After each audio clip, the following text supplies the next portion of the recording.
voltamos. E hoje nós estamos com Tiago Silva. Ele faz parte do movimento Jovem Espírita da USE de São Paulo e é coordenador de RH.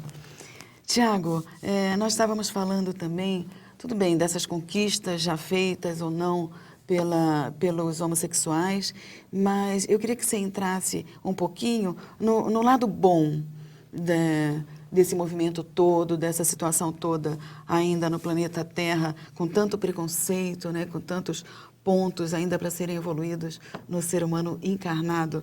Vamos falar um pouquinho das conquistas? Vamos sim. Recentemente, nos Estados Unidos, foi legalizado o casamento. Sim. Ou melhor, a Suprema Corte decretou que nenhum estado pode negar. Alguns estados mais conservadores ainda não autorizavam o casamento e não reconheciam o casamento feito em um outro estado. O Brasil, digamos que já está à frente dentro desta lei, que aqui no Brasil, desde 2013, homossexuais já podem ter um casamento É uma conquista civil. legal, porque tem que ter os direitos, né? Sim, mas eu entendo a sociedade quando ela tem o receio deste casamento, porque pessoas que são fundamentalistas imaginam dentro de um casamento dois homossexuais entrando numa igreja, um vestido de noiva e o outro de noivo. Não é isso que a gente quer.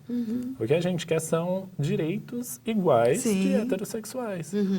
Por que um homossexual que construiu uma vida do lado de um outro homossexual que tem filhos ou não tem filhos, no momento que precisa de direitos que garantam sua sobrevivência após o desencarne do seu companheiro, ele não tem esse direito.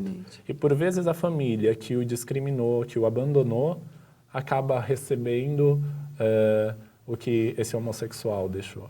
E não é apenas pensando no momento da morte. Quando a gente pensa numa família, é a instituição familiar. O homossexual também quer ter uma família. Claro. Quando a gente pensa que família é pai, mãe e filhos, isso já caiu, né? É porque está escrito ali, então, nossa, a gente vê, a sociedade inteira vê um desenho e acha que não pode ser diferente. Sim. Porque está aquilo na cabeça anos e anos e anos e não pode ser modificado. Só que a sociedade, ela já aceita isso na casa do vizinho. Eu acho que já está aceitando bastante hoje em dia. Sim, mas quando eu vejo líderes que foram eleitos para representar a sociedade, que em algumas câmaras de vereadores, até da Grande São Paulo mesmo, instituem que não pode se discutir gênero e sexualidade na escola. São leis que falam isso. Eu percebo que é um contrassenso, Sim. é um retrocesso. Eu tenho uma lei que permite pessoas do mesmo sexo se casarem, e eu tenho uma outra que diz que eu não posso explicar isso para o meu jovem e para a minha criança. E cada vez mais cedo, essa dúvida vai despertando dentro da criança. E em casa deve ser conversado como se conversa com o sexo naturalmente, com o filho, com a filha, com os pais. Alguns pais pensam, como eu falei lá no começo, sobre o seu sofrimento em ter um filho homossexual e esquece que também tem o sofrimento do homossexual em assumir isso para a família. Se questionado qual a melhor postura de um pai, é respeitar e amar o seu filho. Não é investigar. Amor sempre. Sim. O que um pai deve investigar, sim, e isso faz parte da educação, é com quem o seu filho anda e o que ele faz. Mas não em relação se os amigos são homo ou heterossexuais. Porque o que importa é que o seu filho seja feliz. Eu acredito que é esse o desejo dos pais. E que não haja realmente a promiscuidade ou a forma errada de praticar sexo com todo mundo, Sim. ou simplesmente só por brincadeira, por bel prazer, e não tendo o foco do sentimento, do amor, do respeito. Alguns pais levam em consideração que o filho vai sofrer por ser homossexual. E realmente existe esse sofrimento. Eu já escutei em algumas histórias de pessoas que se assumiram que o pai falava, mas você não vai ter um futuro. O que o mundo espera? O que você espera do mundo? E não é assim que funciona. Claro. Tudo depende de como a pessoa se aceita, de como ela se entende. E como vai atuar como cidadão. Sim, a homossexualidade é apenas uma vírgula numa grande história. Certo. Vamos falar um pouquinho de literatura. Sim. O que você indica para o jovem, para o adulto, para começar a ler, para começar a entender melhor a homossexualidade? Existem alguns títulos que eu já li na doutrina espírita. Vida e Sexo, do Chico, fala sobre isso, fala sobre homossexualidade. Mas existem trabalhos recentes, como o do Andrei Moreira, da AME de Minas Gerais. Ele tem um livro que chama Homossexualidade sobre a Ótica do Espírito. E é muito interessante, traz bastante informação sobre. Ele faz um estudo muito embasado na doutrina e ele coloca até algumas explicações sobre o que a Bíblia diz sobre a homossexualidade e por que que a gente leva ainda algumas coisas ao pé da letra. Ao pé da letra. E é uma literatura bem interessante. Tanto para o jovem como... Existe um romance da Mônica de Castro, O Preço de Ser Diferente. Também é um livro muito bom. Foi um livro que ajudou, por exemplo, a minha mãe.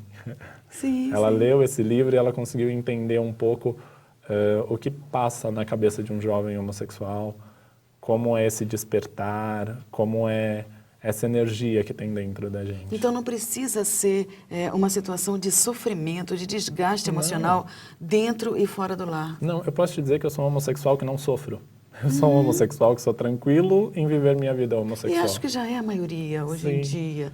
É porque, realmente, como a gente estava falando, a mídia coloca uma situação tão, sei lá, levando para o medo, para o descontrole, para o desequilíbrio da situação, e mete muito medo de você sair na rua. Tal. Poxa, a gente tem que ter, todo mundo tem perigo ao sair na rua. Né? A gente tem que ter um equilíbrio e uma fé também que nos traz uma proteção e uma forma de vida segura, porque senão a gente não sai de casa. O que a mídia nos traz é potencializar as nossas diferenças. Mas cabe a nós, que estamos na doutrina espírita, potencializar o que nós temos em comum, que é apenas o amor. Eu quero amar e quero ser amado, sem o depende de para te amar. É fácil?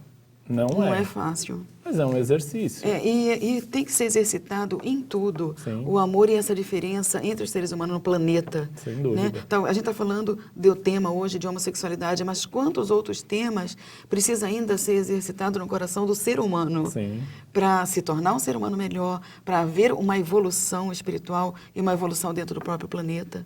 Não é? Sem dúvida, isso é muito importante. A gente não conseguiu falar aqui, porque o tempo é muito corrido, Tiago. Eu queria que você colocasse rapidamente uma pincelada sobre a sua opinião dentro do movimento da parada gay. Olha, muito forte aqui em São Paulo. Eu não defendo a parada gay como ela é feita hoje. A parada gay de São Paulo é a maior parada gay do mundo. Pois é. Só que perdeu um pouco do que ela representava no começo. No começo era a voz do homossexual, que era estigmatizado, que ainda é, que vivia à margem da sociedade e ainda é. Mas o brasileiro é um povo muito festeiro e eu não critico isso. Mas a parada gay hoje se tornou uma grande festa.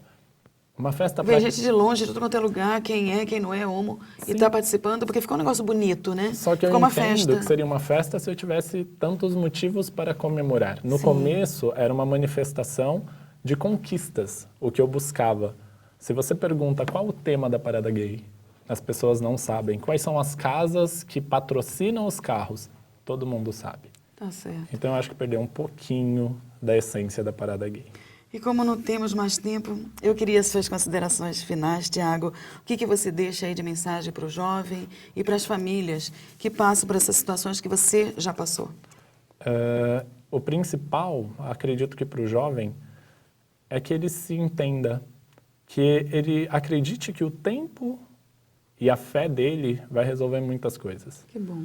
Ele precisa ter essa certeza de que ele, como todo mundo, foi criado por Deus e tem nessa encarnação uma oportunidade muito grande de amar. Linda mensagem. Do jeito dele, mas que ele ame. Obrigada, Tiago. Eu que agradeço. Que você esteja muitas vezes ainda aqui com a gente. E você participe conosco. Escreva, faça pergunta, mande sugestões, tire dúvidas para dualidade@tvmundomaior.com.br. E você pode também participar curtindo, compartilhando através do facebook.com/TV Mundo Maior ou assistir novamente este e outros programas pelo youtube.com/TV Mundo Maior. E eu espero você no próximo programa. Até lá.